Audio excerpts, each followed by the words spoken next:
Vamos a comenzar con el encuentro de hoy.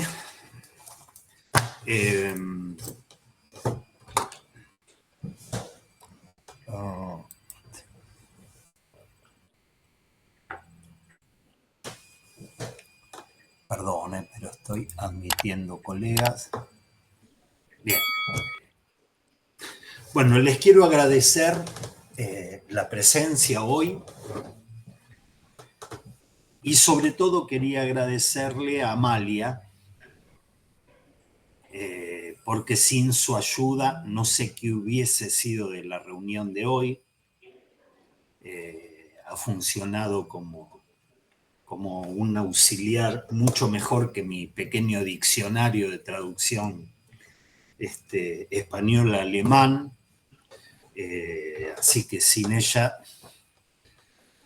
no sé qué hubiese salido. Gracias totales, Amalia. ¡Qué exceso! Eso no es exceso. Me ahorro la pronunciación del apellido porque hoy voy a pronunciar como pueda algunas cuestiones que vamos a trabajar juntos. Hoy vamos a empezar con la clase 2, seminario, y quisiera empezar con una frase que ustedes van a encontrar. Los saludo, bienvenidos todos, saludos para todos. Hugo, que te he escuchado por ahí, te mando aquí estoy. Y a los que no pudieron estar y avisaron que los van a seguir por el canal de Facebook. Entonces, decía, quería comenzar esta reunión con una cita que van a encontrar, un párrafo que van a encontrar en la página 12, en la primera página de la clase 2.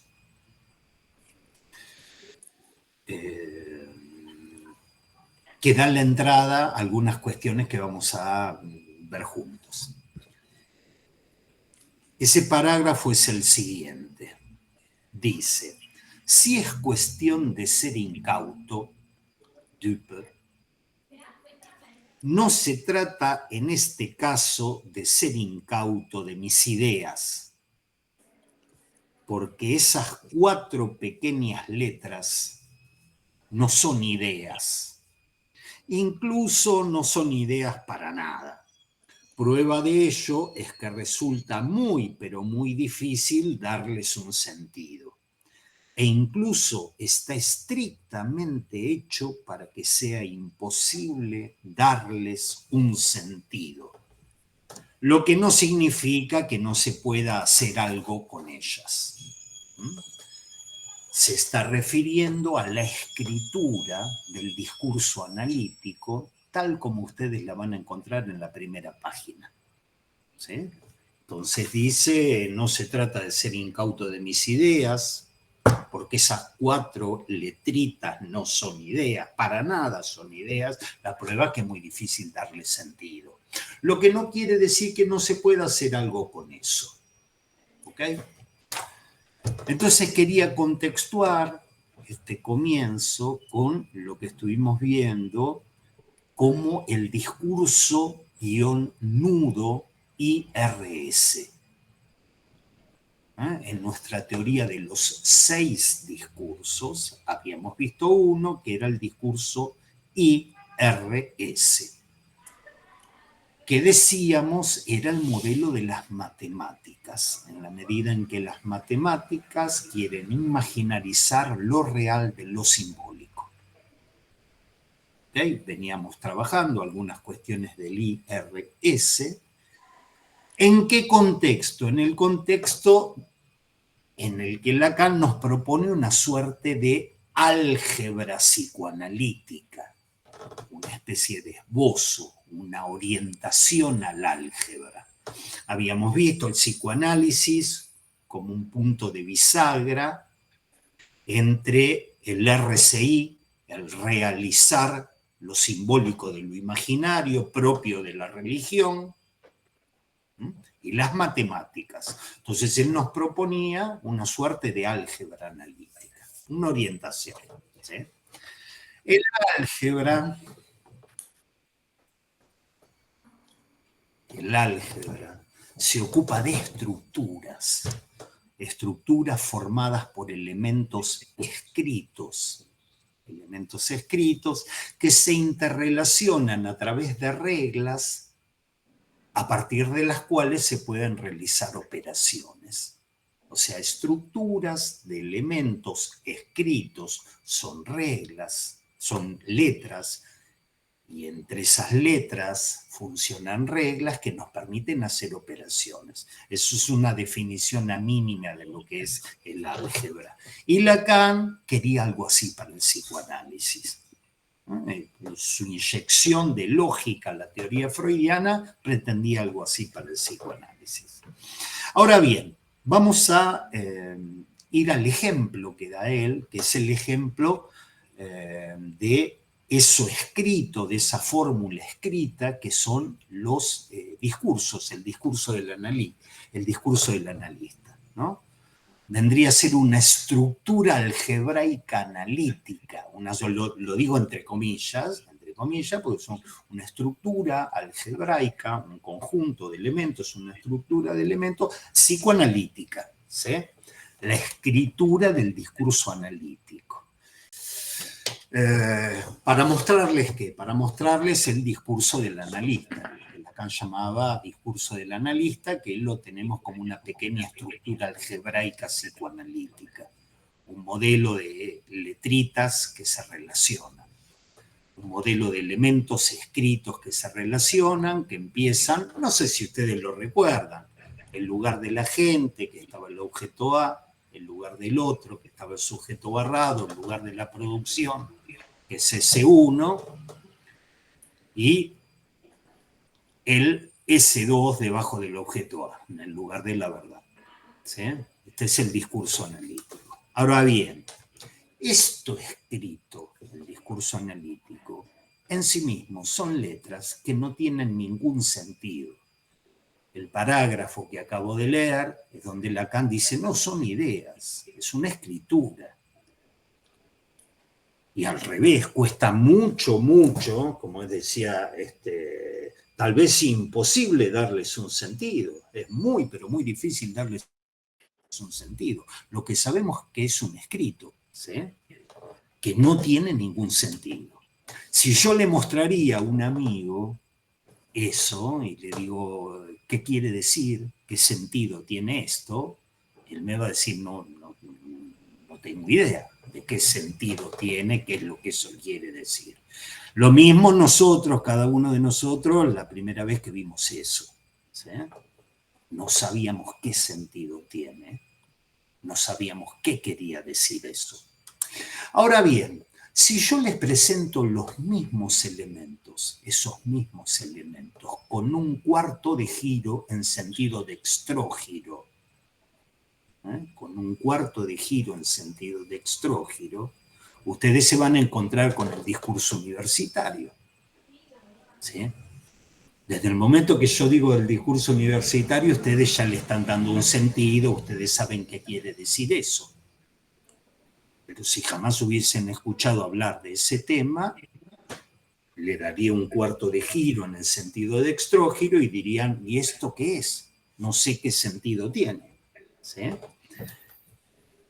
Pero ustedes podrían darse cuenta que se trata del mismo orden con un cuarto de giro.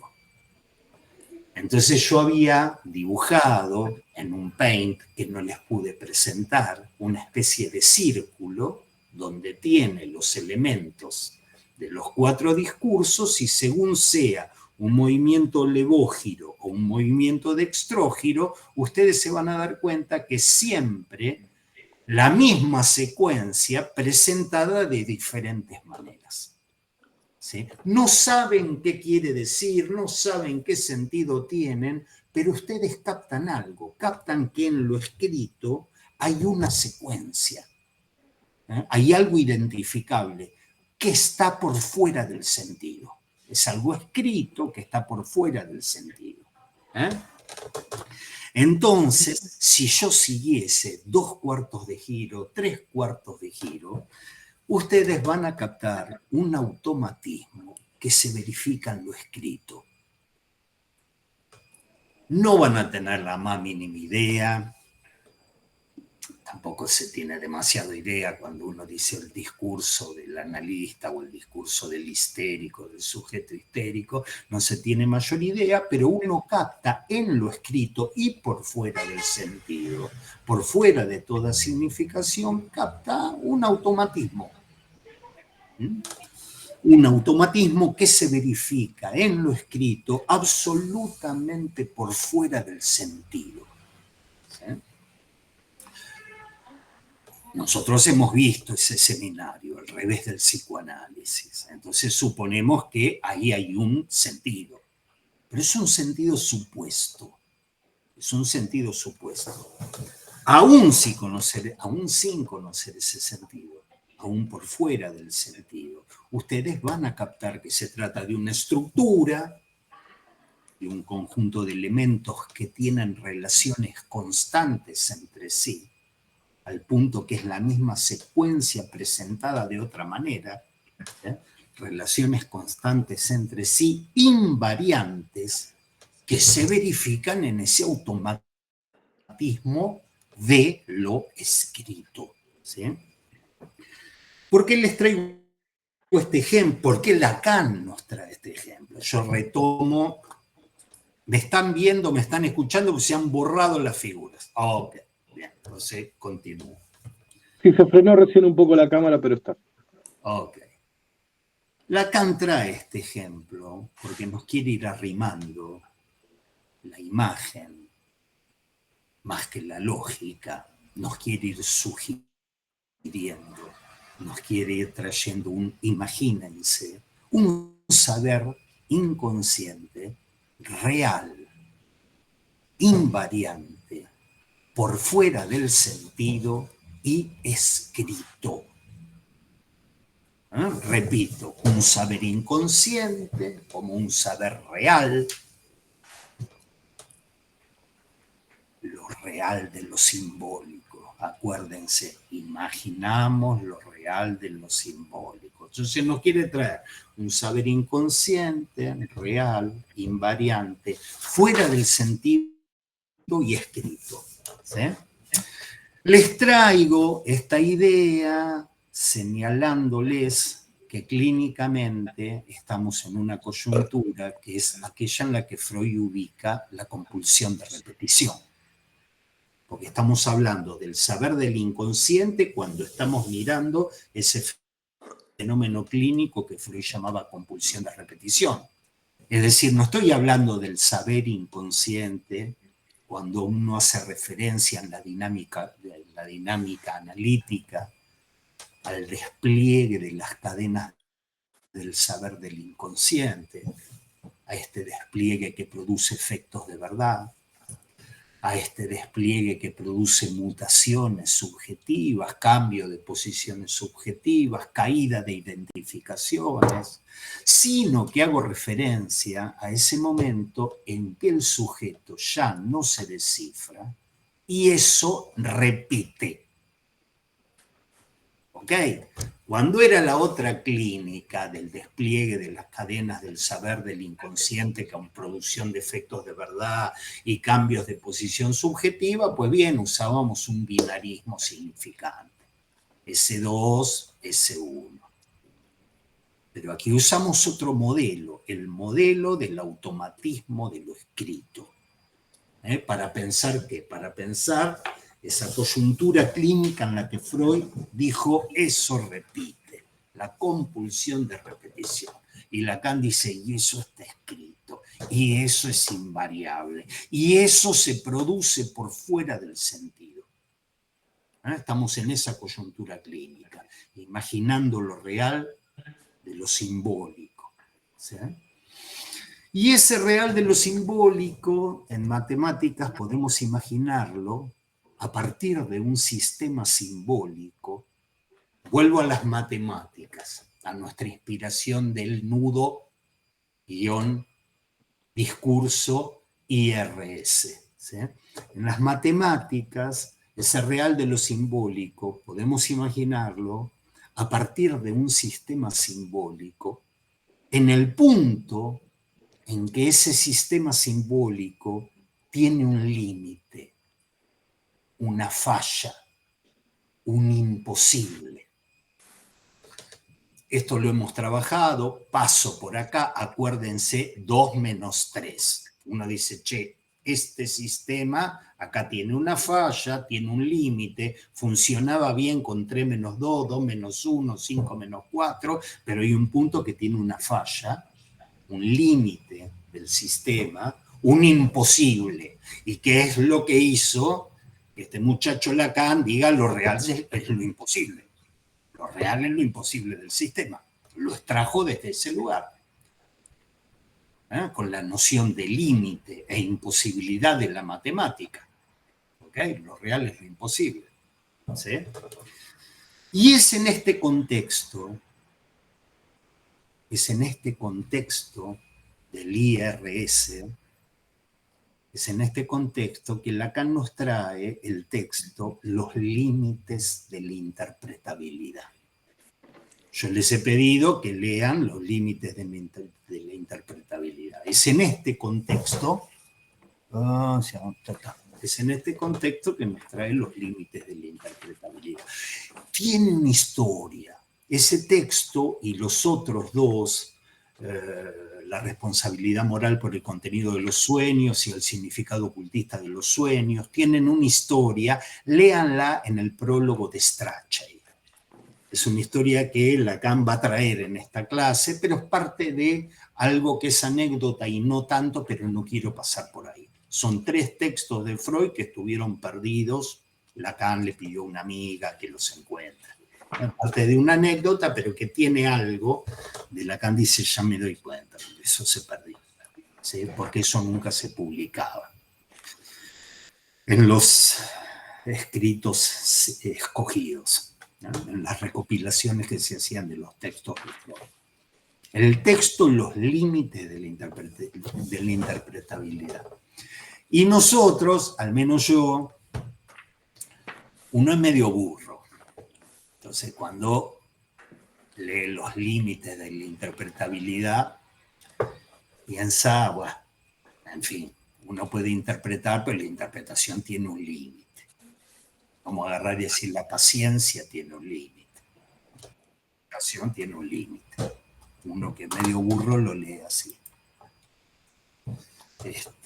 Pero límite es un concepto fundamental en el análisis matemático.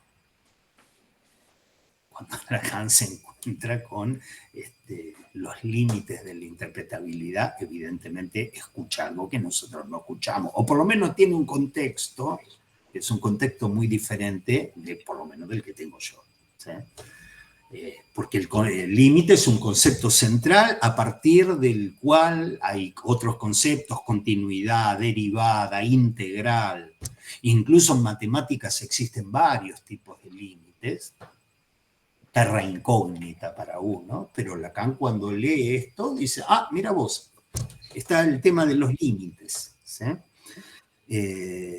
Y yo les proponía, para darle una especie de soporte intuitivo, para entender el concepto de límite, hacer una analogía utilizando la ley de gravitación universal.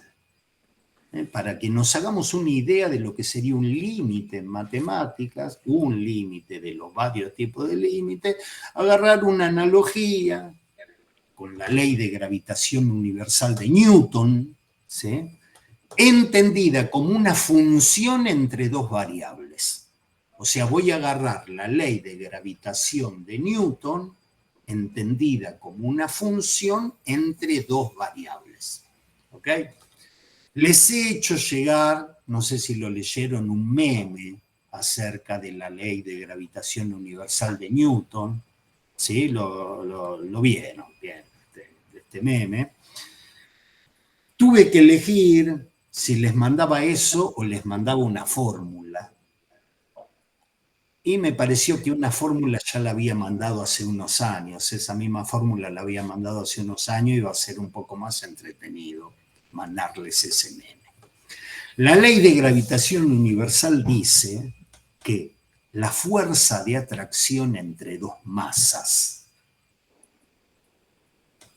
la fuerza de atracción entre dos masas es inversamente proporcional al cuadrado de la distancia que las separa. Esta es la ley de gravitación universal. Esto es una fórmula. Estos son letritas escritas. Es simplemente una fórmula que cuando nosotros la hemos visto, ¿por qué la dio en el seminario 20? Uno mira y dice, ¿y esto qué quiere decir? No lo sabe, es un escrito que funciona por fuera del sentido. Hasta que uno lo empieza a explicar, funciona por fuera del sentido. ¿Sí? Entonces, lo digo de nuevo, la fuerza de atracción entre dos masas, y ahora doy el ejemplo. Por ejemplo, la Tierra y un satélite, porque con el meme que mandé, decir dos masas remite a una parte del cuerpo de la mujer. ¿Se me escucha ahí? Ahí sí que se borraron todos.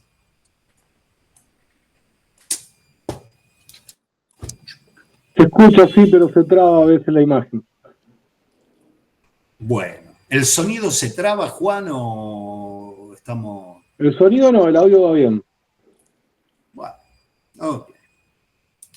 Entonces, la fuerza de atracción entre dos masas, por ejemplo la Tierra y un satélite, es inversamente proporcional al cuadrado de la distancia que las separa. ¿Sí? Esta fórmula que no la podría escribir. Simplificando y yendo a nuestro ejemplo. Voy a simplificar. Cuanto más cerca esté el satélite de la Tierra, mayor será la fuerza de gravedad. Y cuanto más lejos esté el satélite de la fuerza de la Tierra, menor será la fuerza gravitacional. Ejemplificamos el límite de esta función. Ya tenemos la función. Ahora vamos a ejemplificar el límite cuando la distancia entre ambas masas se hace muy grande. Cuando el satélite se aleja mucho de la Tierra. Si el satélite se aleja mucho de la Tierra, que son las dos variables, ¿qué pasa con la función? Se va acercando un límite.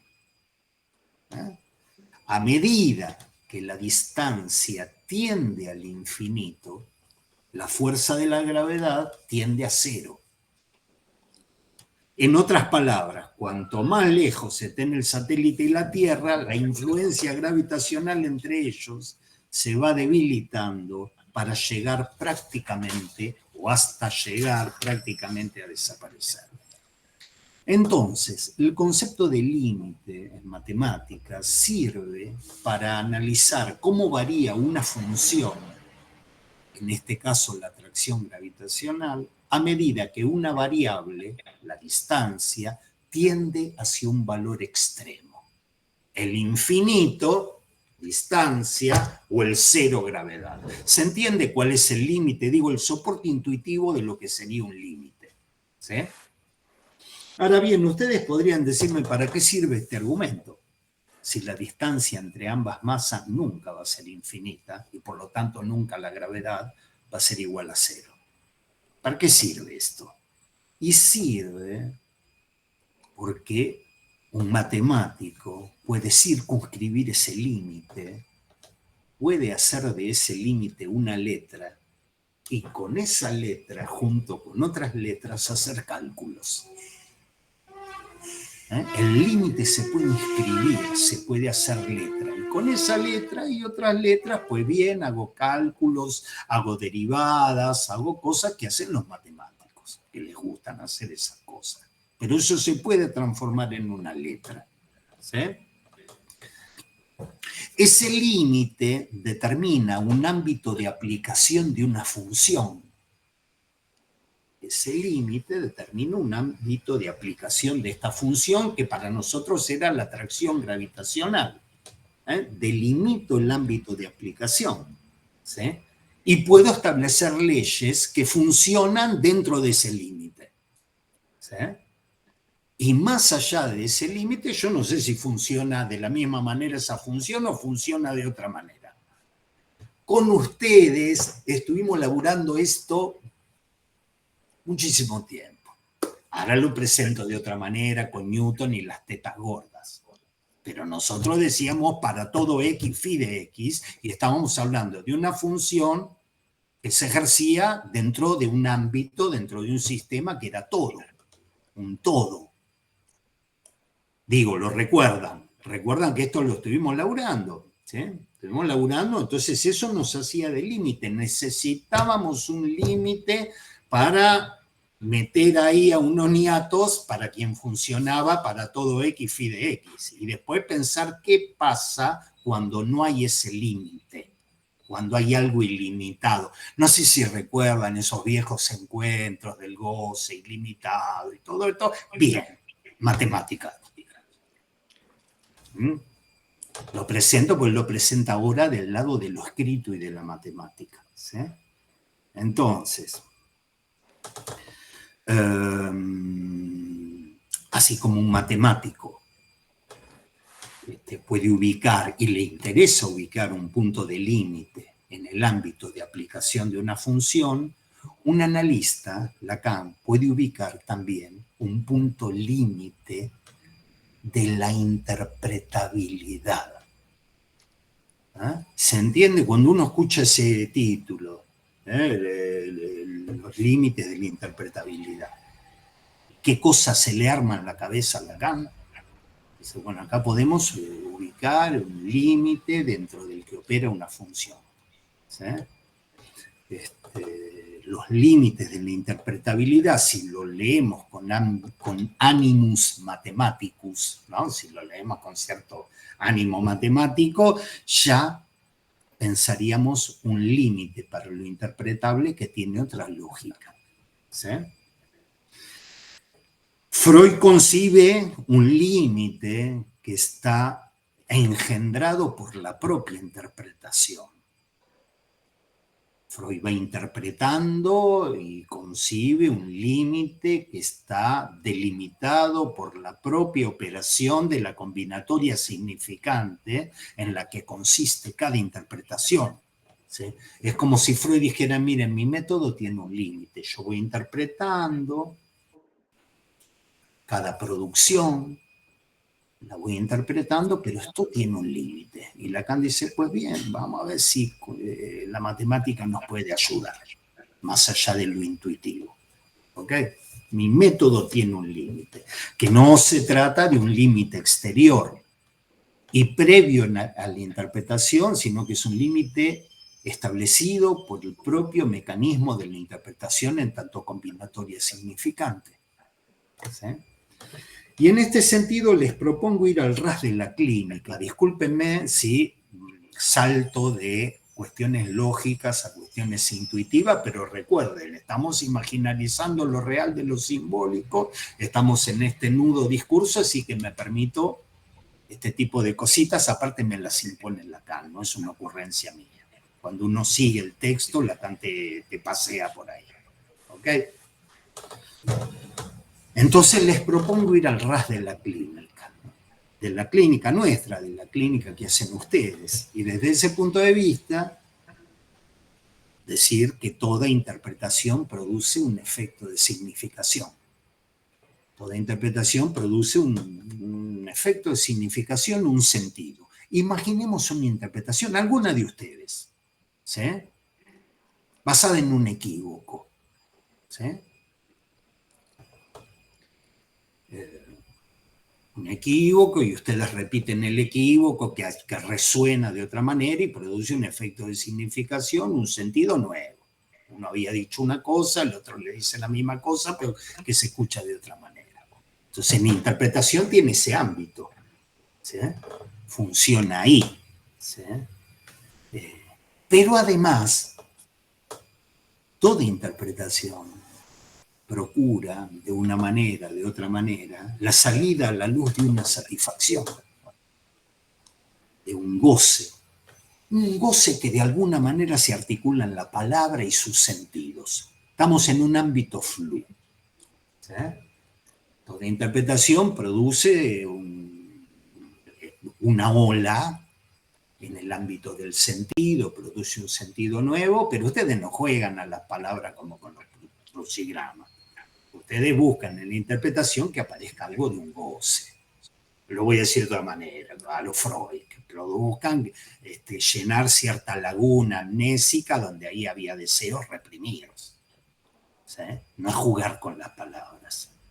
No es jugar con las palabras y sus sentidos. Es que en el ámbito de las palabras y de los sentidos, en el sistema de la palabra y los sentidos, en el sistema delimitado por la relación entre las palabras y los sentidos, se articula un goce.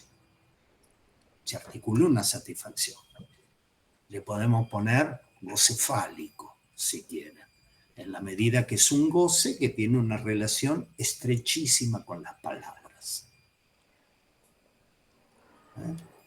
No voy a ahondar en esto porque esto me llevaría fuera de la clase 2, bastante fuera de la clase 2, pero aceptemos que en nuestra clínica, cuando nosotros abrimos la boca, es porque de alguna manera, en relación a algo que hemos escuchado, queremos hacer surgir algo que tenga algún eco en el cuerpo.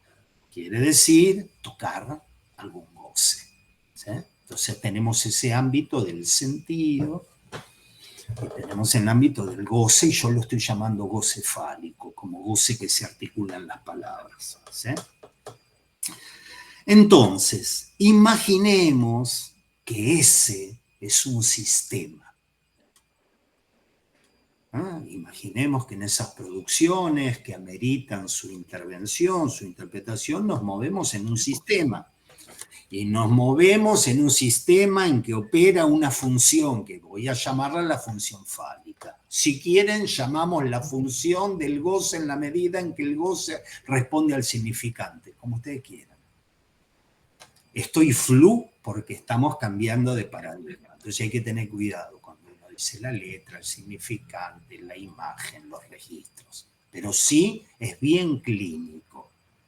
Si estamos en un sistema donde uno habla, el otro habla y se quiere tocar algo, se quiere hacer salir a la luz algo. Freud quería hacer salir a la luz un deseo reprimido. Me calienta el señor K y no me lo banco. Freud quería hacer surgir ese tipo de cosas. ¿Sí?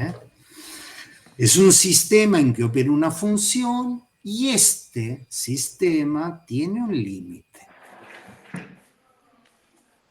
Este sistema tiene un límite. Digamos, dentro del sistema ubicaremos 1000 cuestiones de la función como algo que articula dos variables, pero muchachos, eso tiene un límite.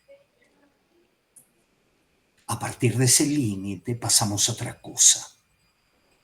¿Sí? Y en ese límite les voy proponiendo cosas de cómo terminó la clase anterior y cómo empieza esta clase. En ese límite opera lo que llamábamos el deseo indestructible. Recuerdan que la vez anterior, hacia el final de la clase 1 del seminario, Lacan decía, che, y Freud terminó la interpretación de los sueños hablando de un deseo indestructible, que se figura, subrayen figura, en el futuro, en un sueño en el presente, pero que está hecho a imagen y semejanza del pasado. O sea, que en una especie de deseo indestructible que podemos ubicar en el pasado, en el futuro y en el presente. ¿Ok? Entonces, en ese límite tenemos funcionando un deseo indestructible. Y para esto quería ir con ustedes. Voy retrocediendo, pero para después dar algún paso fundamentado. ¿Sí? Quería retroceder y iba a ir con algunos pasos. ¿Sí? En rigor de verdad, Freud había planteado en la interpretación de los sueños la existencia de deseos inconscientes. ¿Sí? Hago un pequeño comentario al margen. El otro día estaba hablando con algunos de ustedes y les comentaba las dificultades que existía en una época para algunos de nosotros, por ejemplo para mí, cuando empezamos con el señor Lacan, cuando empezamos a seguirle los pasos al señor Lacan, de tratar de ubicarlo en Freud. Había dificultades, porque uno venía estudiando Freud, después estudiaba Lacan y decía, esto es otra cosa. Y el tipo decía, y yo soy freudiano, y uno leía Freud y no decía lo que decía Lacan, o al revés, leía Lacan y no decía lo que decía Freud. Por eso con este grupo de gente que estábamos hablando, yo le decía, qué bueno estaría armar algo en los textos de Freud, donde Lacan saca conceptos centrales de lo que, con el que daba cuenta de su praxis. ¿Sí? Buscarlo en Freud, buscar a Lacan en Freud. ¿Sí? Porque Freud dio lugar a muchísimas cosas.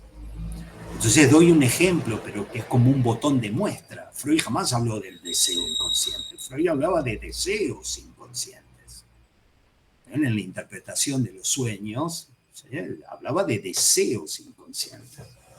Es Lacan el que ya había planteado tiempo A una operación de reducción donde afirmaba la existencia del deseo inconsciente. Eso es pasar del plural al singular. Es plantear la lógica del deseo inconsciente, y es plantear la lógica, logificar el deseo inconsciente. Ya había sido un paso, porque si uno hablaba así, Freud decía, sí, hay deseos inconscientes, te gusta el señor K, me parece que también te gusta la señora K, pero me parece que inconscientemente lo querés hacer calentar a tu viejo, entonces te haces la lesbiana, pero...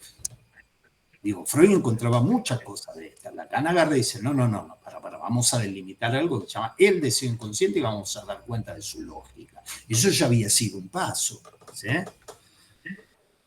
Y en esa época, para referir la característica del deseo de no existir sino articulándose a la cadena significante, ese deseo y su característica de no existir sino articulándose a la cadena significante es lo que lo llevaba a decirnos, el deseo es su interpretación.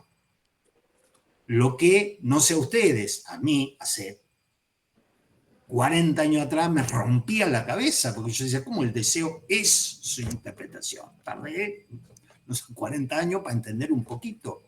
Digo, porque son efectos de lectura, no tan Freud que el deseo es su interpretación. O si está, estaría bueno ubicarlo. Si está. ¿Se entiende? Son pequeños pasos para agarrar y decir el deseo inconsciente. ¿Sí? Ahora, en esta clase, señala, subraya, ¿sí? Que ese deseo es indestructible, es uno y es siempre el mismo.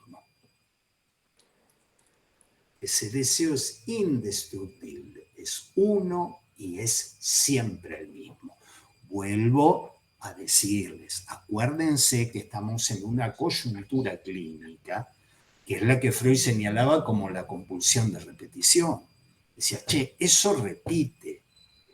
Esta mina se va a buscar un chabón, va a estar con el chabón, va a terminar este chabón, no se sabe bien por qué, convirtiéndose en un hijo de puta, y la mina sufriendo, como llorando y destrozada, y lo va a hacer una vez y otra vez y otra vez.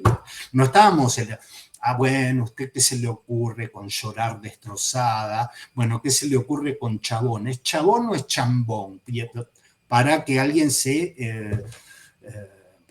para continuar con este mecanismo interpretativo de la precup y de la combinación del significante que producía cambios en la posición subjetiva, etcétera. No.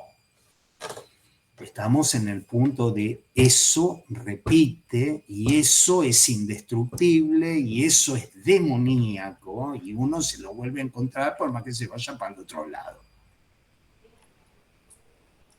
No sé si recuerdan, genio y figura hasta la sepultura. Le pasaba de chiquito, le pasaba de adolescente, le va a pasar de adulto y le va a pasar hasta el día anterior de genio y figura. Un deseo indestructible, uno, siempre el mismo. Y la idea de Lacan, leyendo a Freud, la idea de Lacan es que todos los deseos que encuentra Freud en la interpretación de los sueños, todos, se reconducen a ese deseo indestructible. Por eso, la vez pasada les traje la cita que traía Lacan, que decía, miren cómo termina la interpretación del sueño, miren el último parágrafo de Freud. El último parágrafo de Freud decía la existencia de un deseo indestructible en el presente, en el pasado, en el futuro. No sé si recuerdan la frase, no la quise traer hoy, pero cuando decía los deseos, los sueños de alguna manera sirven para predecir el futuro. Entonces Freud decía, no, ¿cómo va a ser un presagio? ¿Cómo va a ver un sueño presagia lo que va a pasar? No, no presagia lo que va a pasar ahí afuera, presagia lo que te va a pasar a vos. Puede ser un presagio en la medida en que está hecho imagen y semejanza de un deseo indestructible. Entonces, todos los deseos que ubicamos dentro del sistema donde funciona la interpretación como función matemática, ahora lo digo así, si antes, ya te digo, Becky, pues no sé si darte la palabra ahora o termino la frase y te doy la palabra. ¿Sí? Si yo arranco y me pongo a hablar de la interpretación o de la interpretabilidad como un ámbito en el que actúa una función, es menos comprensible que si digo, bueno, fíjense, va a haber un ámbito donde esto funcione, va a haber un límite, y por fuera de ese límite ubicaremos alguna otra cosa. Algo que funciona diferente a toda esta combinatoria significante que son los restos diurnos, ese deseo a la noche que te quedó atragantado y todo eso va a funcionar en un ámbito dentro de un límite y algo por fuera de ese límite. A ver, Rebeca, para que me pongo esto, que sin esto muchas veces no escucho nada. Sí.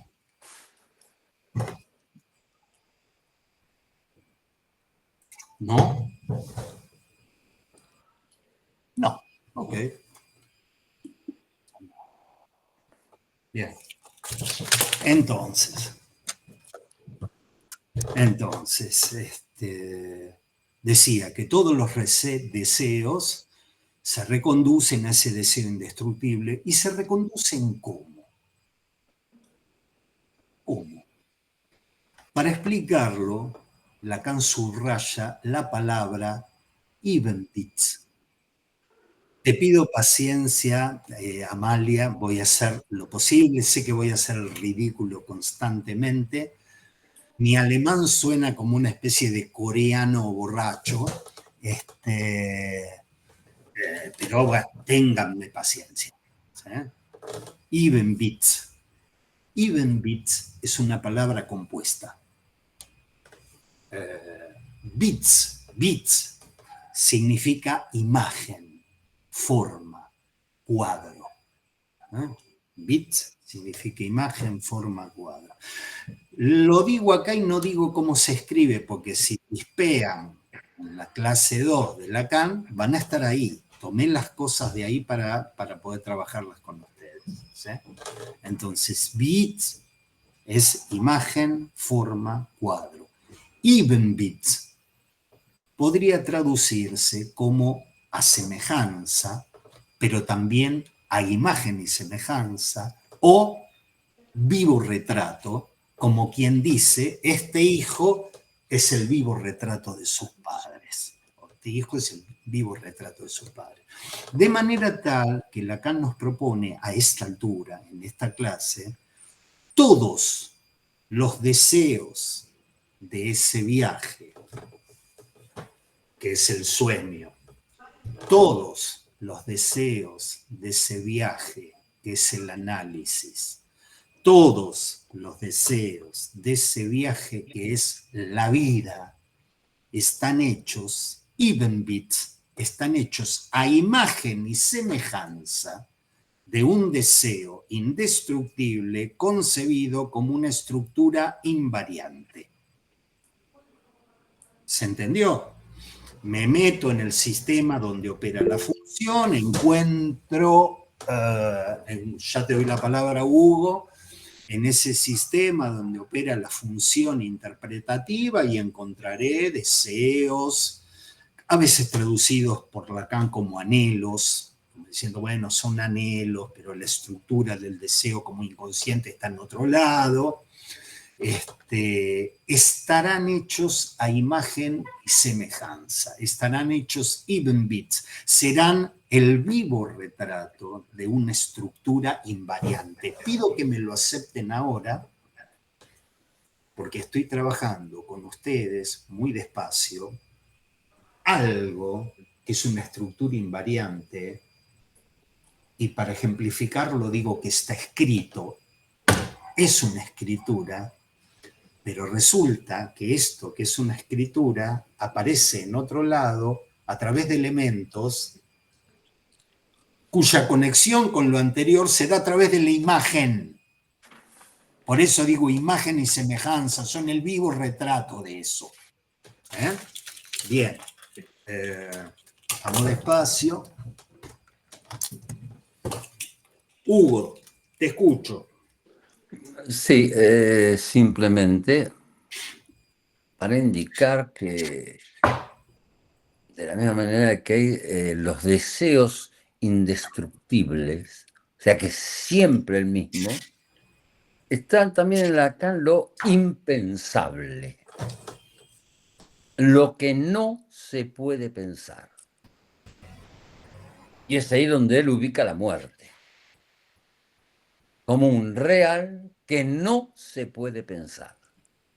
O sea, tenemos por un lado lo indestructible y tenemos por otro lado también lo impensable, que forman algo muy particular, una unión. Hay, habría que ver si al interior de lo indestructible no hay algo de impensable. Simplemente quería decir estas palabras para ver cómo, de la misma manera que Freud, siguiendo a Freud, esto del impensable, ¿no? También está el amor como uno de los nombres de lo real. O sea, lo que no se puede definir.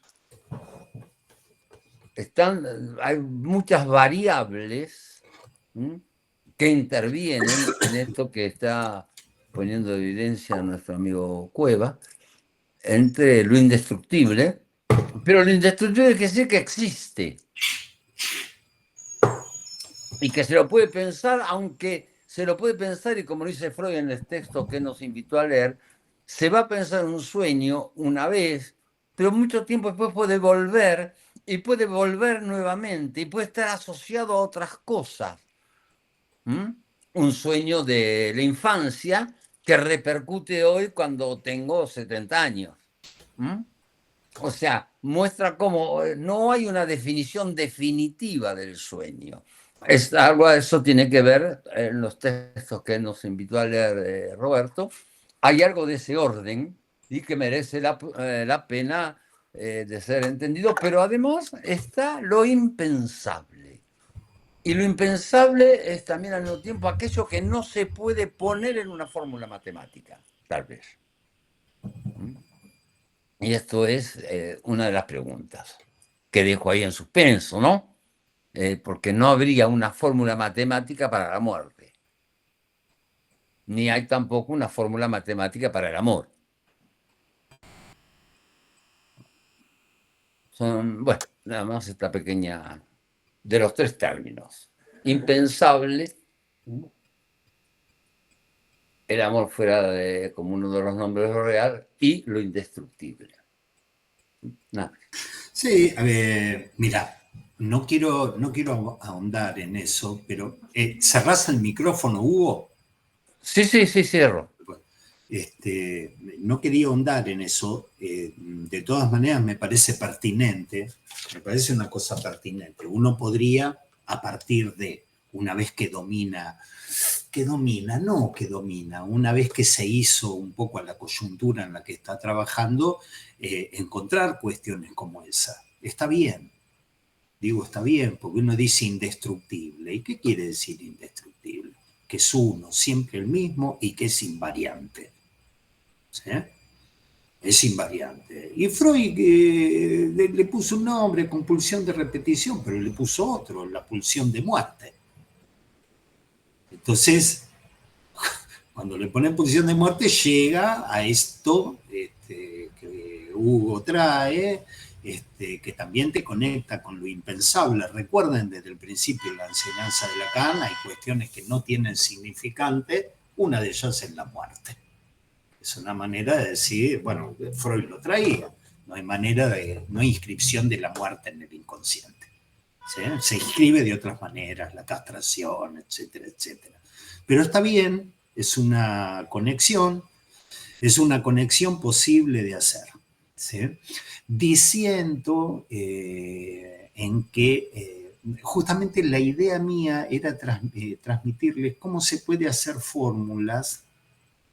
No se puede hacer una fórmula del amor del lado del psicoanálisis, no obstante lo cual Lacan hace constantemente matemas, ¿no? La metáfora del amor son matemas. Él trata de hacer eso letra y con la letra fórmula.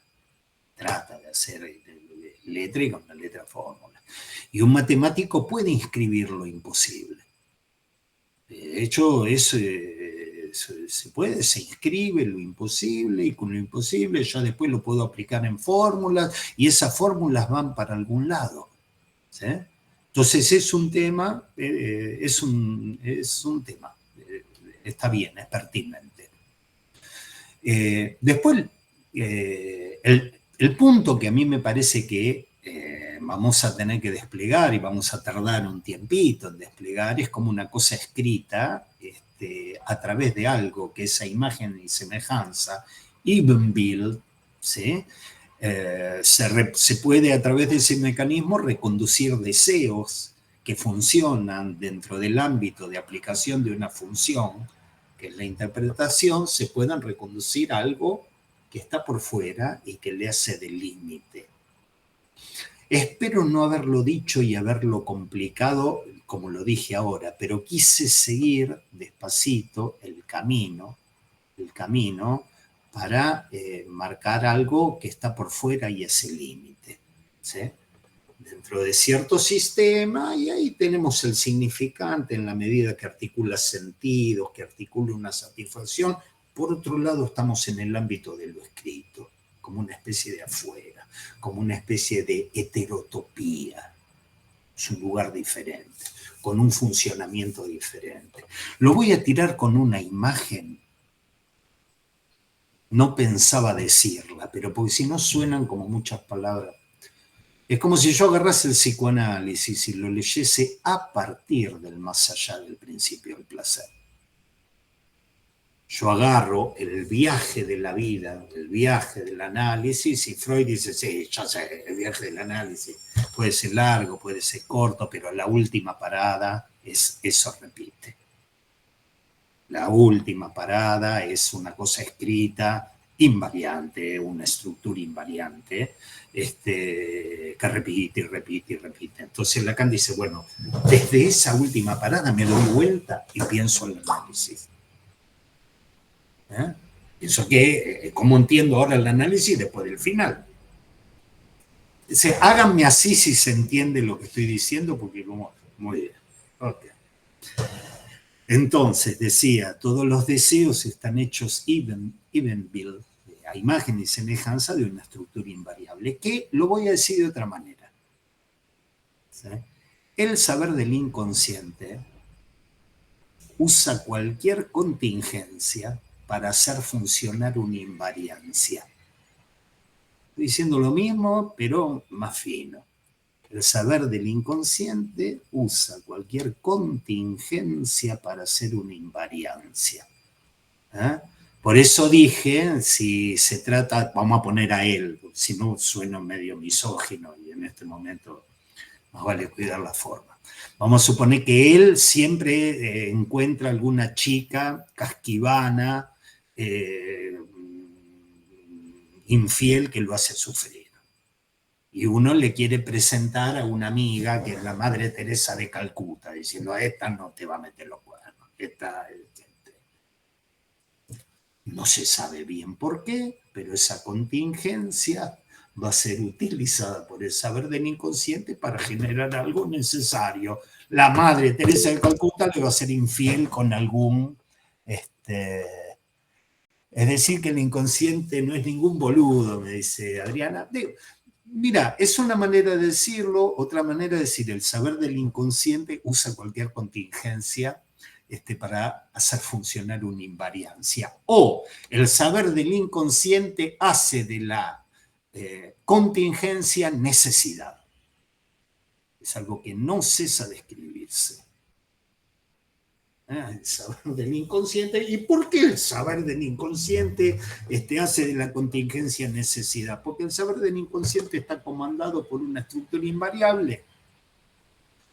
Porque lo real de lo simbólico es una estructura invariable. Escrita, sellada. Yo no sé si les puedo transmitir la enormidad de esto. No sé si les puedo transmitir la enormidad de esto. ¿Sí? Podemos decir que en el viaje de la vida, que en el viaje del análisis van a ubicar muchos desciframientos, numerosos y novedosos sentidos, cambios de posición subjetiva, cambios de posición, mutación subjetiva, efectos de la verdad en su medio decir, que están al servicio de una estructura invariante, de un deseo indestructible, que siempre dice lo mismo. Genio y figura hasta la sepultura. Es un clavo en la cabeza. Es como si yo les dijese, fui al oráculo de Delfos y me dijeron que me voy a coger a mi vieja y voy a matar a mi vieja, más vale me tomo un avión, me voy a Japón, a Takayama, ahí entre las montañas y ahí me encuentro a mi vieja, a mi viejo, disfrazado de japonés y termino matando uno. Es una locura, es una locura. Es agarrar y decir, es uno, es el mismo, no te vas a poder escapar. ¿Sí? Bien. Todo eso al servicio de una estructura invariable, invariante, de un deseo indestructible que dice siempre lo mismo. Entonces, ya, primer movida, para no hacer una transmisión religiosa ni universitaria de Lacan, simplemente encender algunas lucecitas. Nos sacó la palabra indestructible de Freud y nos metió la palabra invariante. Ya, tac, nos puso la matemática. Venimos trabajando con él, y ya no hablamos de indestructible. No, es una estructura invariante. Ya nos metió las matemáticas. Tal vez algo nos quiera hacer intuir. Imagínense que, ¿no?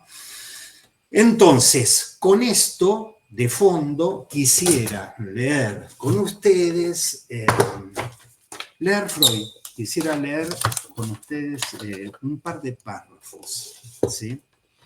En estos párrafos que voy a leer con ustedes,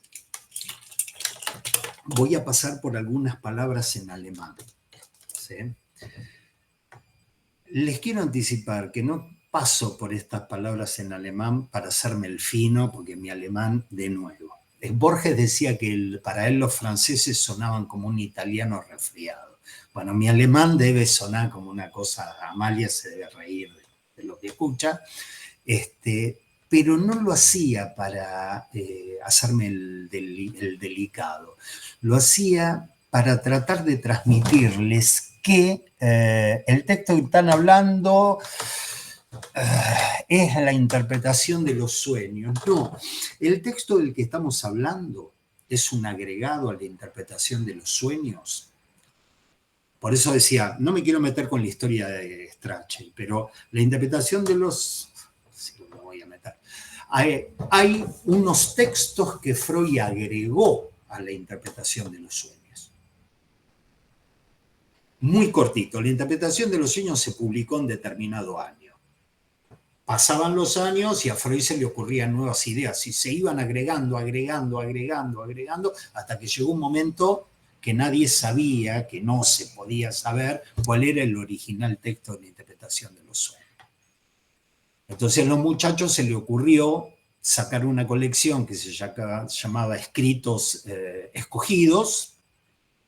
Sacaron en el primer volumen la interpretación de los sueños, tal como se publicó. En un segundo volumen, los agregados, que en Strachey están intercalados. En Strachey están intercalados los agregados.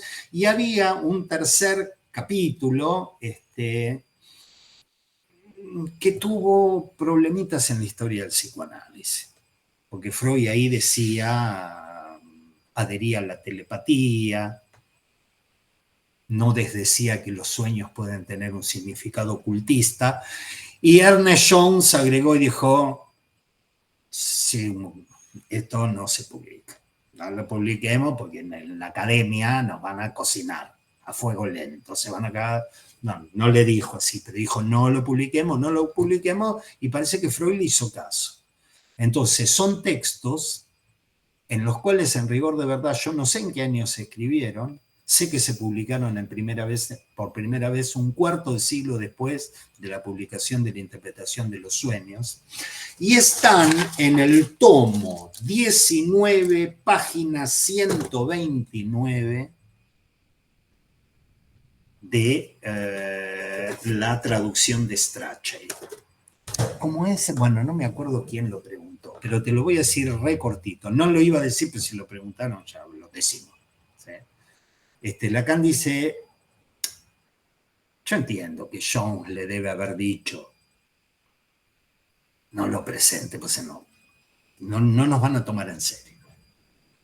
Ya bastante que los sueños tienen un significado, sentidos, entre esos sentidos se pueden desprender deseos, entre todos esos deseos, algunos deseos sexuales reprimidos, endogámicos, edípicos, ya es muy fuerte eso, para agarrar y decir que pueden tener un significado ocultista.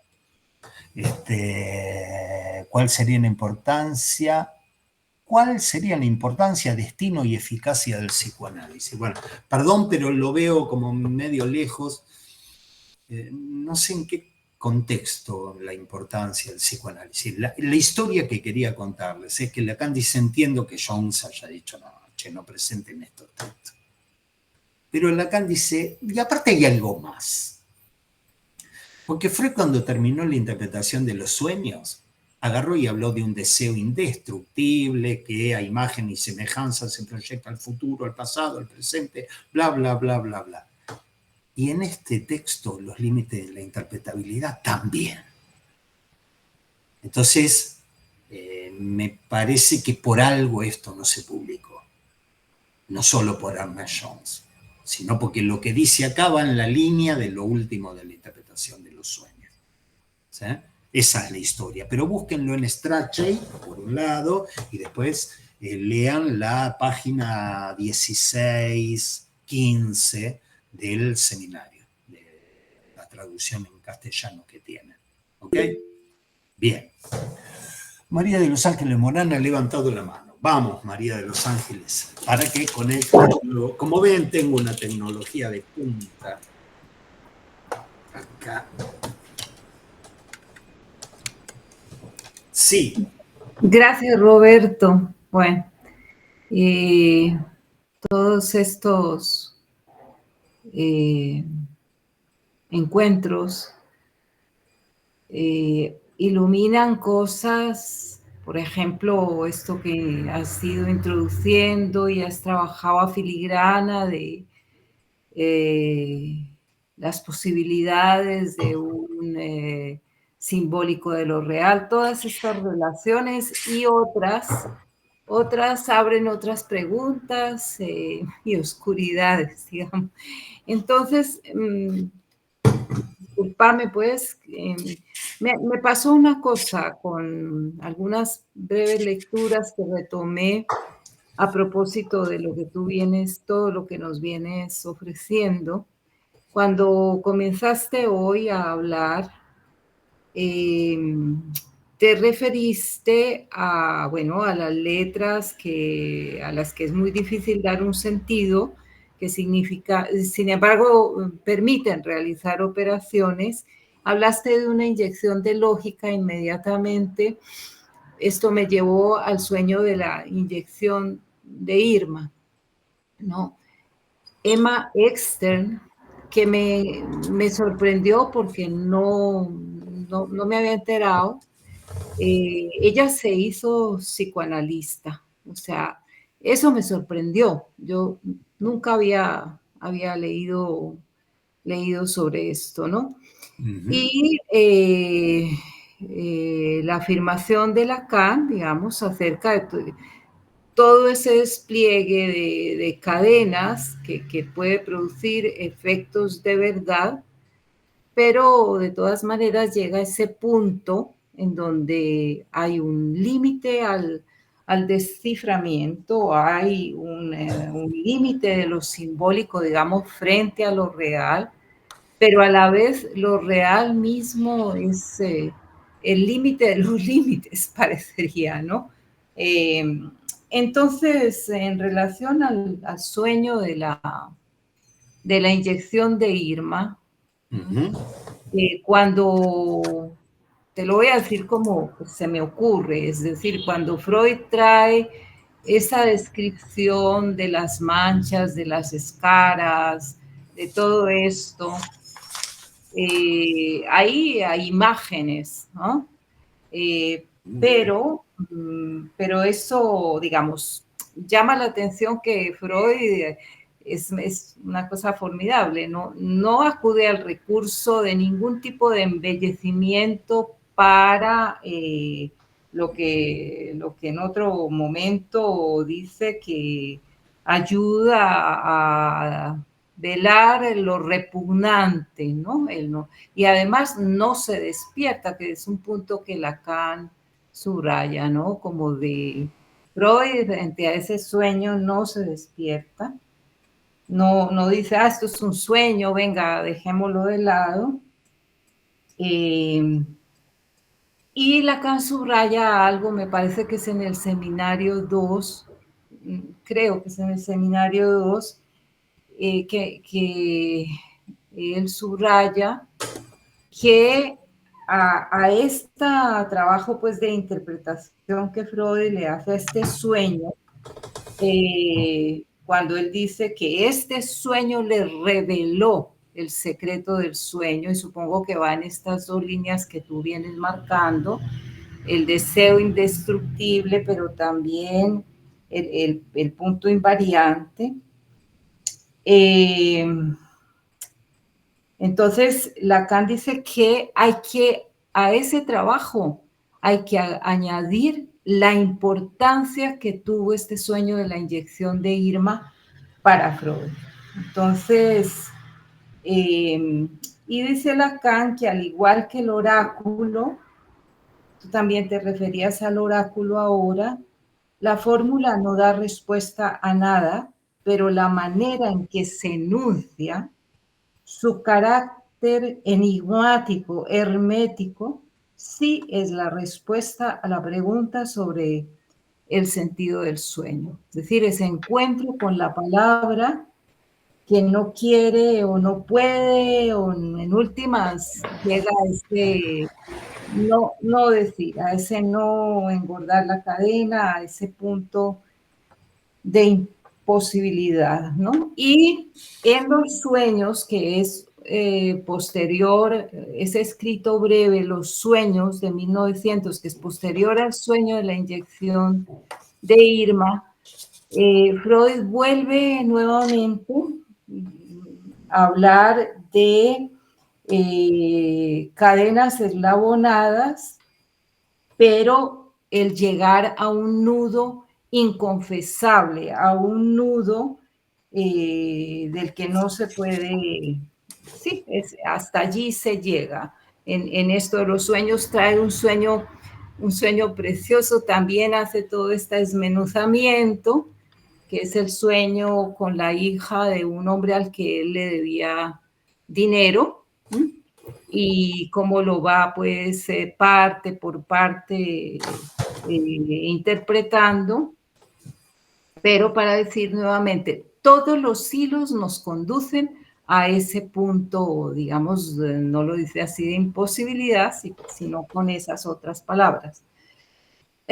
Me preguntaba, bueno, insisto en que para mí ha sido una sorpresa, es esto de que Irma se hizo analista tiempo después, y la otra cuestión que me hizo pensar en el ombligo del sueño. En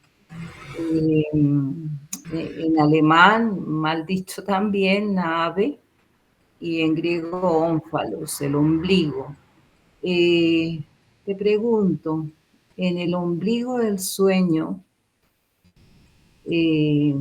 o el ombligo del sueño, ¿cómo lo podemos articular con esto de lo real que nos estás trayendo? Y perdóname pues por todo este enredo, pero bueno, perdóname. A ver, mira, te voy a decepcionar, pero te voy a prometer que no van a ser siempre decepciones. Es un sueño que Lacan ha retomado muchas veces, justamente en el seminario 2, y si mi recuerdo no es equivocado, justamente porque trae el tema de la cuestión del ombligo del sueño. O sea, en el sueño mismo, un punto de la boca abierta de Irma, de una especie de agujero, donde dice todas las cadenas significantes, de la misma manera que Freud hablaba del ombligo del sueño y decía, son como todas hilaciones que en un momento se deshilachan, ¿sí? Entonces lo trae para ubicar eso, para ubicar algo no simbolizado por el inconsciente, no susceptible de ser encontrado en la cadena significante. Después Lacan lo retoma, dice, bueno, vamos a pensar eso en el lugar del objeto A, como algo que es inarticulable, pero está articulado en la cadena significante, en el seminario de la angustia, entonces nos toma y nos da como ejemplo. Y aquí, en esta misma clase, vamos a pasar por el sueño de Irma. Entonces, yo no sé si es que vos terminaste de leer la clase de Lacan, ¿no? Cuando hablo de clase de Lacan, ¿sí? En esta misma clase de Lacan vamos a pasar por el sueño de Irma. No sé si es que la pregunta viene un poco por el hecho de que terminaste de leer la clase, y ahí vamos a intentar no solo, como vos decís, pensar lo real, sino pensar un anudamiento.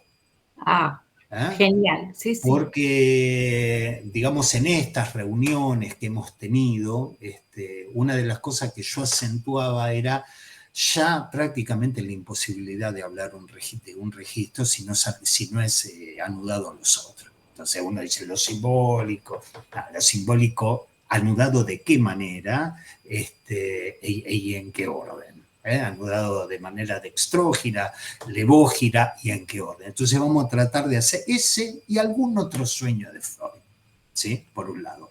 Después otra colega que no llegué a leer el nombre porque cada vez que me acerco me desaparece, hablaba del destino del analizante.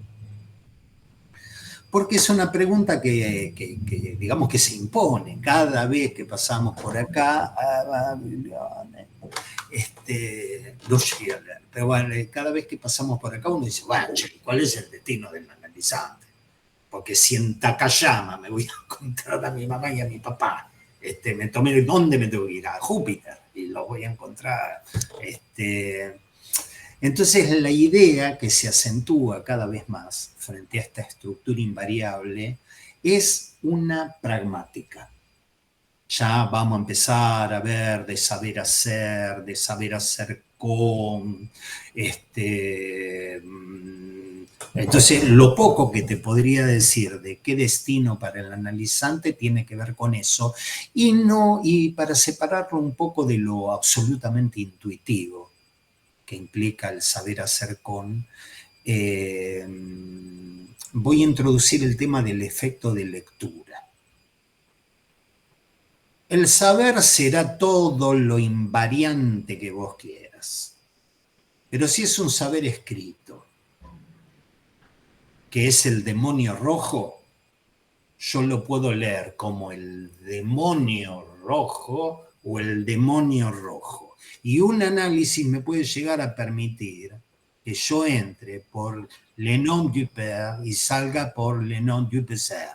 Entonces no es cualquier, no es, y bueno, hacerte alegría, toda la vida vas a ser medio borracho, medio quilombero, no, tiene otra lógica, ¿estamos?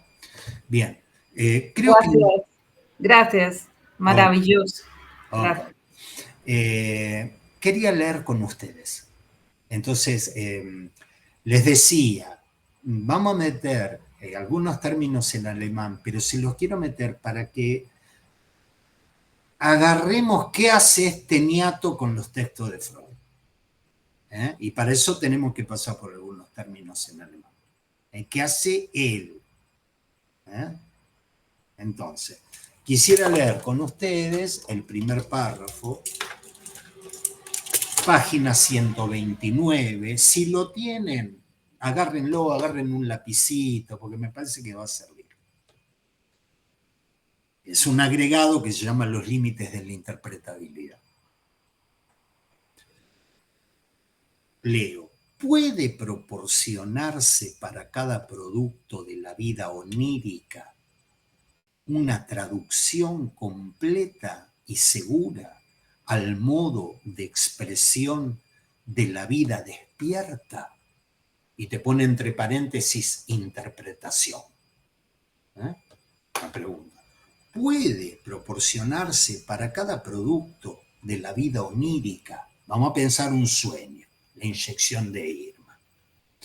Cada producto de la vida onírica, en este sueño, van a encontrar algunas cosas, van a encontrar escaras adentro de la boca, van a encontrar una fórmula, trimetilamina, una fórmula escrita donde aparecen elementos escritos que se combinan de manera que para cada producto de la vida onírica puede haber una traducción completa.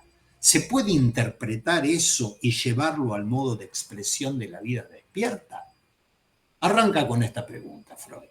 Y agarra y dice, este problema no debe ser tratado de manera abstracta, sino ser referido, subrayen ser referido, a las constelaciones, subrayen constelaciones, que presiden el trabajo de la interpretación de sueños. Primer párrafo. Primer párrafo. Che, para cada producto de la vida anímica, ¿puede haber una traducción? En alemán también se puede decir al lenguaje de la vida despierta. Acá dice al modo de expresión de la vida despierta. Y entonces responde Freud, así de entrada, este problema no me lo planteen de manera abstracta. No es una pregunta abstracta que uno puede hacerse, sino que debe ser tratado, debe ser referido a las constelaciones que presiden el trabajo de interpretación de los sueños. Este es nuestro primer parrafito donde uno, Gil de Goma como es, pasaría por ahí directamente diciendo, bueno, ahora esto fue nada más que una entrada. No lo traten abstracto. Fíjense cuáles son estas constelaciones que presiden el trabajo. Y Lacan para. Y lo lee en alemán. Clase 2, seminario 21, lo lee en alemán. ¿Sí? En este párrafo, en la segunda parte, cuando empieza con este problema no debe ser tratado de manera abstracta, ¿sí? cuando empieza con la segunda parte, utiliza dos palabras que derivan del verbo relacionar. Son dos palabras que derivan del verbo relacionar. Una es la que está traducida como con la expresión ser referido. Y la otra con la palabra que está traducida por constelaciones. ¿Ok? Entonces, usa dos palabras. Una que es Beziehung, que es lo que está traducido como ser referido, y la otra, Dios me ayude, Amalia, perdóname, Verhältnisse, se me escapa nada, Verhältnisse, que es lo que está traducido por constelaciones. Verhältnisse. Como si dijera, si estuviese mal traducido, diría, este problema no debe ser tratado de manera abstracta, sino que hay que relacionarlo con otras relaciones. Quedaba mal traducirlo así, ¿sí? Entonces, para Beziehung pusieron ser referido y para Verhältnisse pusieron constelaciones. No debe ser tomado en forma abstracta, sino debe ser referido a qué constelaciones, a las que presiden el trabajo de la interpretación de los sueños. ¿Sí? Entonces, estas dos palabras, la primera Beziehung, traducida como referido, que podría ser también en referencia, y la segunda Verhältnisse, que es traducida por constelaciones. ¿Sí? Lacan traduce o retraduce Verhältnisse, que acá figura como constelaciones, como relaciones que se escriben. Y por eso yo en un momento la consulté a Amalia, porque no sería la primera vez que cuando uno sigue a este muchacho te dice, toma, te vendo este auto usado y te vende una carretilla. ¿Se entiende? Digo, no, uno lo sigue porque tiene transferencia con Lacan, pero lo que yo, a veces cuando es en francés, capto que está ironizando, capto algunas cuestiones de su enunciación. Cuando es alemán no lo captó ni. Entonces, Verhältnisse, ¿sí? Lacan dice, ¿saben cómo se traduce esto? Como relaciones que se escriben. No constelaciones, sino relaciones que se escriben. Fíjense en la página 16 de la segunda clase, que ustedes tienen en la versión castellano, donde Lacan dice, literalmente, estas relaciones, estas Verhältnisse, deben ser tomadas en el sentido de relaciones que se escriben. Primer parrafito. Ya nos tira una pequeña bomba. Dice el radiogeno, como que no. Cosas que se escriben, relaciones que se escriben. Entonces voy a leer de nuevo el párrafo a lo Lacan. Voy a leer a lo Lacan. Puede proporcionarse para cada producto de la vida onírica una traducción completa y segura al modo de expresión de la vida despierta, interpretación. Este problema no debe ser tratado de manera abstracta, sino ser referido a las relaciones escritas que presiden el trabajo de la interpretación. Lo lee así. Entonces, hay una constelación, unas relaciones escritas, escríbanlo ahora con mayúscula, una fórmula que preside la interpretación de cualquier sueño. Pero escríbanlo con mayúscula.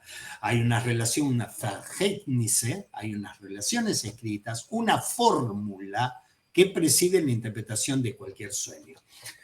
Amalia, te doy la palabra. Ahí va. Sí, yo, o sea, como lejos de mí la palabra constelación recién abrí para ver en el diccionario alemán, bueno, en alemán constelación se dice constelación.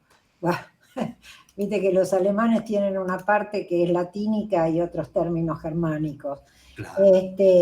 Pero ahí en Verhältnisse habla como de proporción-condición, porque climatische Verhältnisse serían las condiciones climáticas, ¿no? Sí.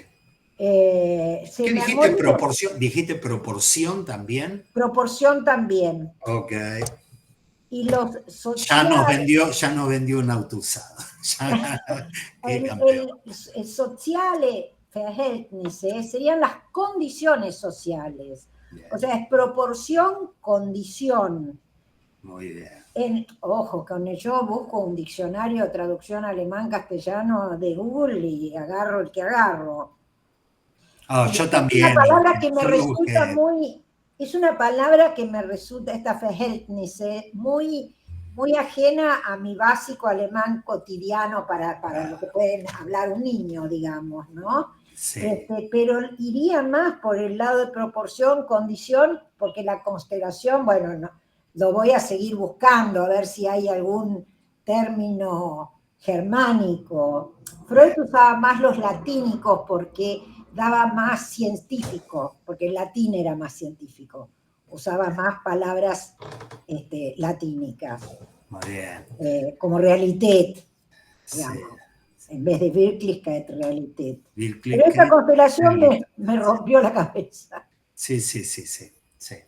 A propósito, va a haber un trabajo en algún momento de Luciana Trocero, a propósito de la realidad, de la Realitat y la Wirklichkeit, que también vienen preparando, un grupo de gente que viene elaborando. Algunos me hacen llegar por ahí que es condiciones, sí, yo lo sé, lo he buscado. Porque Beziehung, o sea, Beziehung también es condición, digamos, también son relaciones y condiciones. Claro. O sea, pero se usan para las condiciones diplomáticas, ponele. Viste que los alemanes tienen palabras para hacer dulce, ¿no? Sí, de 3 reglones. Sí. Esto, antes de continuar, esto a mí me sirve para transmitirles en acto y en un punto muy concreto, como cuando Lacan, cuando lee Freud. Vamos a decirlo así, es una lectura orientada. Entonces él agarra algo y él tiene algo en la cabeza y te dice, te voy a decir que son relaciones escritas, que son proporciones de una fórmula, que son proporciones de una función, ¿no? Que tiene variables. Entonces te dice, mira, está acá en Freud. Entonces vos miras y decís, pero es como Verhältnisse, quiere decir condiciones, quiere decir relaciones, quiere decir, otra vez, sí, pero hay una acepción que dice, y entonces, digo, no es algo, porque no es el capricho de Lacan, es una enunciación, un deseo de, tantas veces hemos hablado de esto, ¿no? De tomás un texto, te sujetás a ese texto, y Lacan hacía eso, y lo que su deseo correlativo a una cuestión clínica, agarraba y decía, esto está acá, está en Freud. Y yo quería, como lo seguí, quería que ustedes vayamos juntos para ver que Verhältnisse puede llegar a tener que ver con relaciones escritas, pero como él dice, loco, va a haber una estructura invariante y te la quiero ubicar en Freud. Ya medio que te lo ubiqué al final de la interpretación de los sueños, seguime con esta. Uno lo sigue, porque tiene transferencia y porque dice es una cuestión... pero voy a decirte una cosa, ¿no? O sea, esta palabra, Verhältnisse, es lo que trae Lacan de las obras completas en alemán, de lo que se llama Werk. Claro, sí. O sea, ahí no, o sea, yo lo que veo la precisión de la palabra que utiliza Freud, ¿no? Porque puede ser que Lacan fuerce algún término, pero me parece que Freud tenía una precisión con la lengua alemana. Bien. ¿No? Bien. Ok. Lo concreto es que a esa pregunta sobre si puede haber una traducción fiable, segura, de todas las producciones de la vida onírica, Freud respondería: no lo planteamos de manera abstracta, tenemos que ver qué relación tienen esas producciones con esas relaciones escritas que las preceden. Esta es nuestra lectura lacaniana, con esas relaciones escritas que las preceden. Sigo leyendo a Lacan. Vamos a leer un renglón más, no mucho más, pero fíjense el tiempo que tardamos en un parrafito de 7 palabras. Vamos a leer una más. Nuestras actividades espirituales, es la que sigue, la frase que sigue, estamos entrando en el texto. Nuestras actividades espirituales procuran alcanzar una meta útil o bien una ganancia inmediata de placer. Punto. Miren qué poquito, ¿eh? Nuestras actividades espirituales procuran alcanzar una meta útil o bien una ganancia inmediata de placer. Bien, nuestras actividades espirituales. Lacan lo pone en alemán. Geistigen Tätigkeiten. Geistigen Tätigkeiten. Espero no estar diciendo un insulto en alemán. Está hablando de actividades espirituales. ¿Sí? Nuestras actividades espirituales. Yo le preguntaría a ustedes cuáles son nuestras actividades espirituales.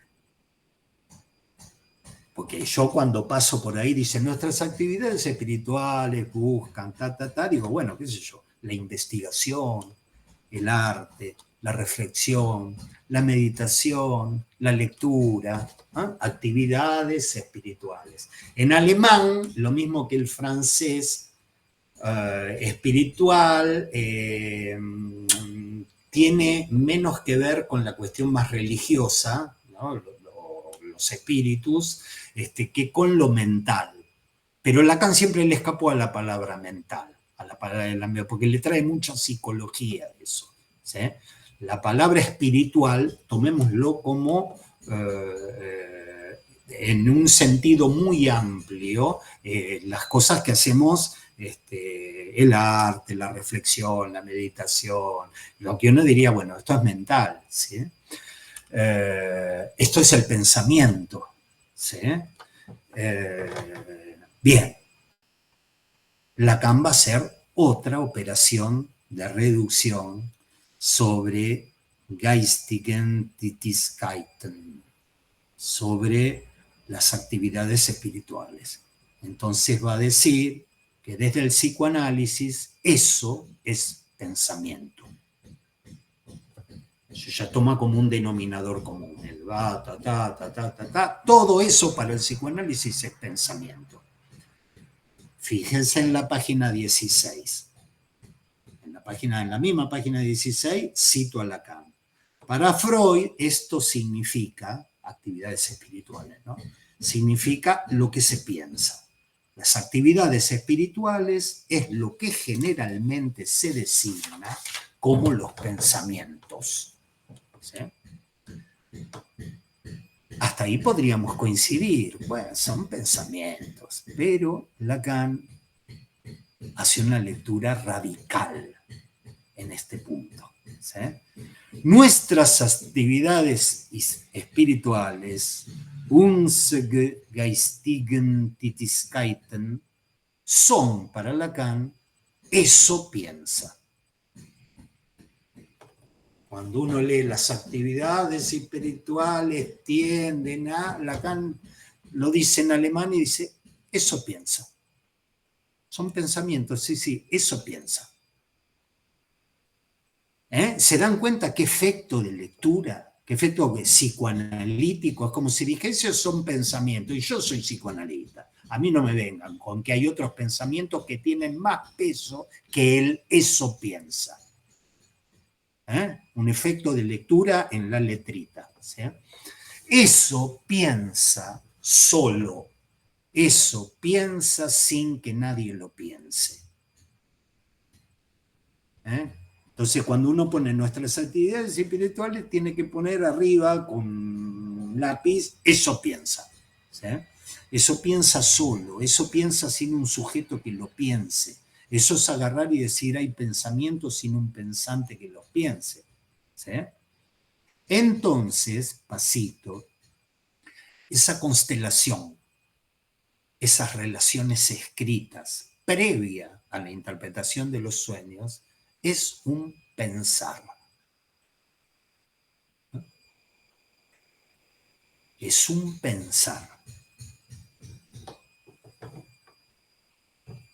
Esa constelación, esas relaciones escritas previas es un pensar. Para interpretar, para hacer la interpretación de un sueño, de todos los sueños que vos quieras, previamente,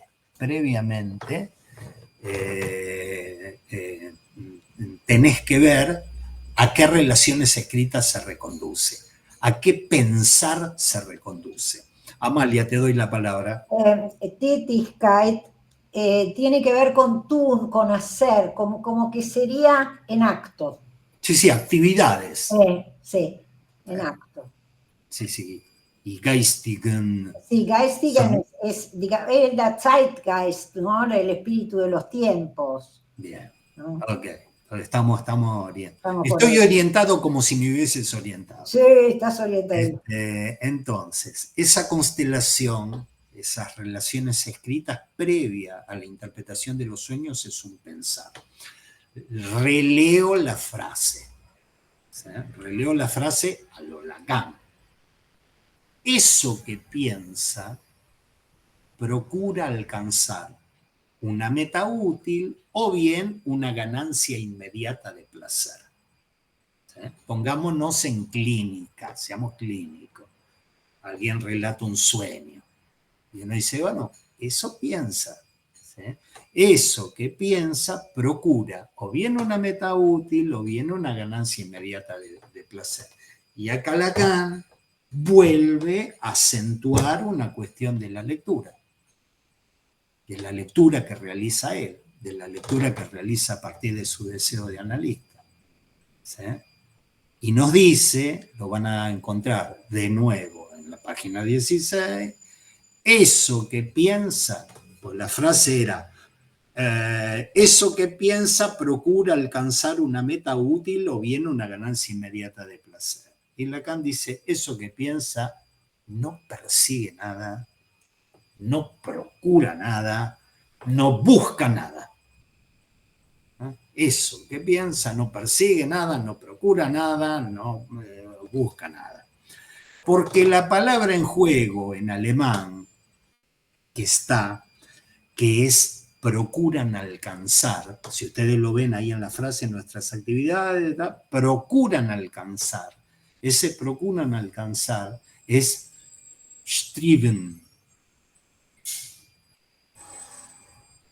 Streben, que se puede traducir como procuran alcanzar o un procurar o un esforzarse. Nuestras actividades espirituales procuran o se esfuerzan por conseguir metas o útiles o que nos den una ganancia de placer. Y Lacan dice, tradujeron mal porque no siguieron lo que sería el origen de la palabra Strebe, que es procurar o esforzarse. Y el origen de esa palabra es la palabra Strib, que es puntal, tirante o tensor. Eso piensa, no procura nada, no sale a buscar nada, no persigue nada, simplemente ese pensar tiene un puntal, un tirante o un tensor. Y para esto nos da el ejemplo de las bóvedas. Yo había dibujado una bóveda, así que lo voy a tratar de explicar más o menos para que se entienda, era más fácil el dibujo. ¿En qué estamos? Retrocedo un minutito. ¿Qué estamos? En el eso piensa. ¿Sí? Estamos en el eso piensa. Es una estructura invariable. ¿Sí? Y nos da el ejemplo de las bóvedas. Ustedes saben que las bóvedas, imaginen una naranja cortada por la mitad, le sacan la parte que se come y va a quedar la media naranja, la cáscara media naranja, eso es una bóveda. Pero el principio a nivel fuerzas es el mismo que el del arco. No sé si tienen en mente cómo es un arco romano, creo que se llama arco de media punta. Son, a ver si se me ven las manos, 2 columnas que de repente hacen una media circunferencia. Es un arco. Son 2 columnas, se van cerrando en una especie de media circunferencia. Ese principio en física es el mismo que el de la bóveda. ¿Sí? Entonces Lacan dice que las bóvedas usan tirantes, tensores, que tienen muchos nombres. Lacan dice, si ustedes tuviesen una mínima idea de arquitectura, yo agarré con la inteligencia artificial, averigüé qué es un pendolón, una tornapunta, son tensores, tirantes, muy típicos de los diferentes tipos de cúpula. ¿Sí? Ahora bien, estos tirantes no sostienen la bóveda. Realmente no sostienen la bóveda. La bóveda, al igual que el arco, se sostiene por la forma de los elementos que la componen. ¿Eh? Se sostiene por la forma de los elementos que la componen. Si ustedes ven un arco, vamos a suponer que tengo un cubo, otro cubo, otro cubo, un cubo, otro cubo, y hago 2 columnas. Hasta ahí vamos bien con la explicación, son 2 columnas. Ahora agarro algunos cubos y les achico la base, de tal manera que la base quede más cortita que el lado de arriba. Entonces los voy acomodando uno al lado del otro y me va a quedar como un arco. ¿Se entiende? Les achico el lado de abajo, los achico, los voy acomodando, los voy apilando y me va a hacer un arco de un lado a otro lado. ¿Sí? Eso no se va a caer. Por la fuerza de gravedad, que es lo que atraía a Newton a las mujeres de tetas gordas, por la fuerza de gravedad, la piedra del medio se caería. Se caería por la fuerza de gravedad. Pero la forma en que fue cortada hace que desplace su carga, la carga que va hacia abajo, la energía potencial que va hacia abajo, atraída por el centro de la Tierra, desplace esa carga hacia los costados, por la forma en que fue cortada. Y la desplaza a las 2 piedras del costado, que a su vez la desplaza hacia las 2 piedras del costado, que a su vez la desplaza a la última de las piedras que constituye cada columna. ¿Se entiende? Lo que es descargar la energía potencial. Si yo ato este termo a un hilo, uno podría decir no tiene ninguna energía. Sí, tiene una energía potencial. Si lo llegan a alargar y tengo la mano abajo y te cae arriba de un dedo, vas a ver que tenía una energía potencial que se transformó en la energía actual. ¿Sí? Bien, lo mismo con las piedras del arco. ¿Sí? Ahora, ¿qué pasa con esas piedras que han desplazado esa energía potencial, esas cargas en sentido lateral? La van lateralizando. ¿Qué les pasaba a los tipos que hacían arcos? Les pasaba que cuando era muy pesado el arco, se caían hacia afuera las columnas. Cuando hacían el arco de determinada dimensión, se les caía hacia afuera las columnas. ¿Por qué? Porque decían, se lateralizó la carga, en vez de ir para abajo, va para los costados, y entonces separan las columnas y se caen. ¿Sí? Lo mismo las bóvedas. Andás a ver la cantidad de bóvedas que se han caído porque las paredes se cayeron hacia afuera, por esta lateralización de las cargas, por esta distribución de la energía potencial. ¿Sí? Entonces, ¿cómo se compensaba esa tensión hacia los laterales? Con tirantes, con tensores, que son los que impiden que el edificio se desmorone. Vamos a suponer que tengo las 2 columnas, que hago el arco, y después agarro una linga, agarro un caño de metal, lo agarro a cada una, a 2 piedras de las columnas e impido que las columnas se caigan para afuera, porque están agarradas, porque están atadas. Eso es un tensor. ¿Sí? Hay toda una manera toda una tipología de lo que son los tensores, los tirantes, hay toda una tipología, pero lo que les quiero transmitir es algo que mantiene el arco consistente, evita que se desmorone, ¿ok? Evita que se desmorone. Entonces, los tirantes, los tensores son los que impiden que el edificio se desmorone, aseguran su solidez, aseguran su consistencia. Entonces, nos trajo esto como imagen. Veníamos de la lógica, y nos trajo una imagen. Veníamos con una estructura invariante que es una, que está escrita, que se repite, que siempre es la misma, respecto de la cual se pueden reconducir los deseos que operan dentro del sistema donde opera la función interpretabilidad, ¿sí? Y dice, lo que mantiene, lo que subtiende, no sé si alguna vez encontraron esa expresión de Lacan. Subtender es exactamente eso, es una línea que está por debajo de un arco y que toca las puntas. Un tensor subtiende el arco. ¿Sí? Lo que mantiene, lo que subtiende ese pensar es, según Freud, o bien alcanzar una meta útil o bien una ganancia inmediata de placer. Lo acabo de decir, nuestras actividades espirituales procuran alcanzar una meta útil o una ganancia de placer. Lacan dice no. Mal traducido el Steven. El mal traducido esa palabra procuran alcanzar. Lo que mantiene el pensar, lo que mantiene esa estructura invariable, ¿sí? Es, según Freud, o una meta útil o una ganancia de placer. Y acá Lacan, otra vez, en 6 renglones, otra vez dice, según se desprende del psicoanálisis, digo yo que dice él, porque no lo dice con estas palabras, pues lo dice con otras. Siempre ese pensar, ese eso piensa, esa estructura invariable, siempre está sostenido, está mantenido, está subtendido por una ganancia de placer.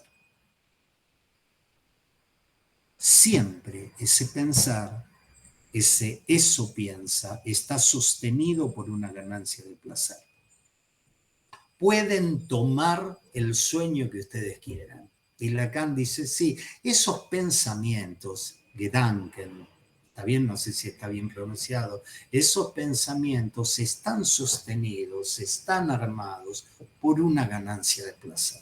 No persiguen ninguna meta útil. Eso está sostenido por una ganancia de placer que en alemán es Lustgeben, y que Lacan llama plus de gozar. Eso piensa, está subtendido, está sostenido, está armado por el plus de gozar. Dicho de otra manera, siempre el eso piensa es un eso goza. No hay desde el psicoanálisis un pensamiento neutro.